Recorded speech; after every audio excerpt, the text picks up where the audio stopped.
sehat ya, dan selalu dalam lindungan Allah Subhanahu wa Ta'ala. Saya Melindawati dengan yang 15 dari kelas Farmasi A.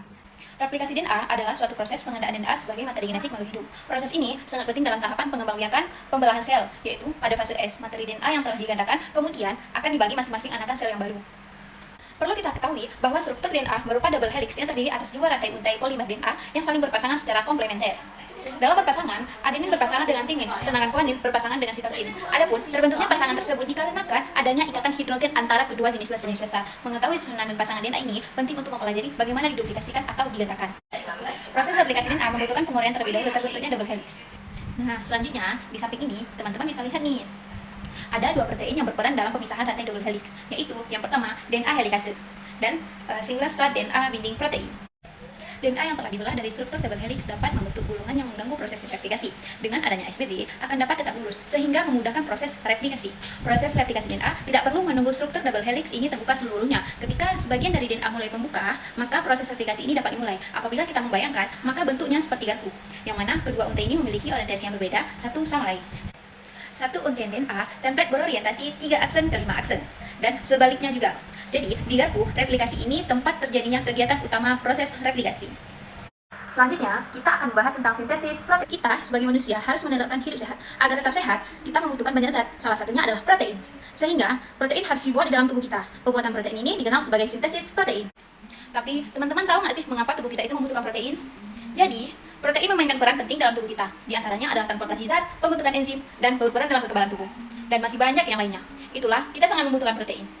Oke, jadi kita udah paham nih mengenai fungsi protein. Sekarang pertanyaannya adalah bagaimana sih proses terjadinya sintesis protein? Secara umum, sintesis protein terbagi menjadi tahapan transkripsi dan translasi. Transkripsi merupakan proses pembuatan salinan mRNA yang berasal dari DNA, sedangkan translasi merupakan penerjemahan mRNA menjadi protein. Proses yang pertama yaitu transkripsi. Transkripsi terjadi di dalam nukleus. Ada 3 tahapan yang terjadi dalam transkripsi. Yang pertama yaitu inisiasi, elongasi, dan terminasi.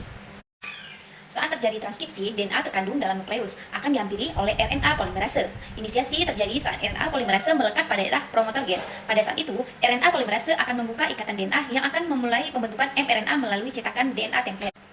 Kemudian, RNA polimerase akan mengarahkan pembacaan dari arah 5 ke arah 3. Proses ini dinamakan oleh elongasi. Transkripsi akan berakhir saat RNA polimerase sampai pada daerah terminator. mRNA yang telah terbentuk mengandung urutan 3 basa nitrogen yang dikenal sebagai kodon.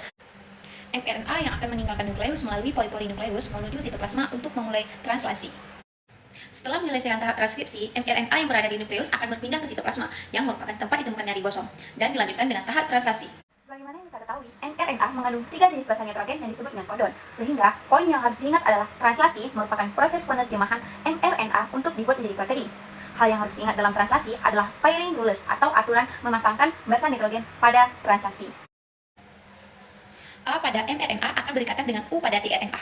U pada mRNA akan berikatan dengan A pada tRNA.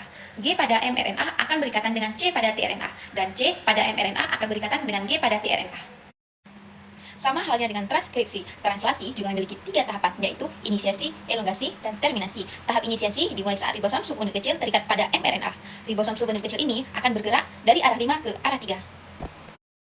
Ketika sudah menemukan kodon AUG, tRNA yang membawa asam amino metionin dan antikodon UAC yang melekat pada mRNA. Kemudian, setelah tRNA terikat pada mRNA, maka ribosom subunit besar akan datang dan terikat juga bersama ribosom subunit besar untuk melengkapi proses inisiasi. Saat terjadi proses elongasi, asam amino yang lain akan dibawa pada rantai mRNA oleh RNA transfer dengan membawa antikodon. Untuk dapat mengetahui jenis asam amino apa yang mengode kodon, maka dapat dilihat pada tabel triple kodon. Misal, jika pada mRNA kodon UAG, maka asam amino yang terbentuk adalah metionin. Asam amino yang baru ini akan memasuki daerah A, lalu ikatan peptida akan terbentuk di antara kedua asam amino pada daerah P. Saat itu, ribosom akan berpindah ke triplet kodon yang lain yang ada pada mRNA, sehingga tRNA sudah melepas asam aminonya, akan berada pada daerah E dan bersiap untuk keluar. Kemudian, A pun bersiap untuk menempati tRNA yang baru. Siklus ini akan terus berulang sampai pada tahap terminasi. Terminasi terjadi ketika salah satu dari 3 stop kodon berada pada daerah P. Kodon ini dikenali oleh protein yang dikenal sebagai relase faktor. Saat RF memasuki daerah A, secara otomatis polipeptida akan terlilis dari ribosom, dan ribosom akan terpisah dan bersiap untuk melakukan translasi yang baru. Nah, polipeptida inilah yang dikenal sebagai protein.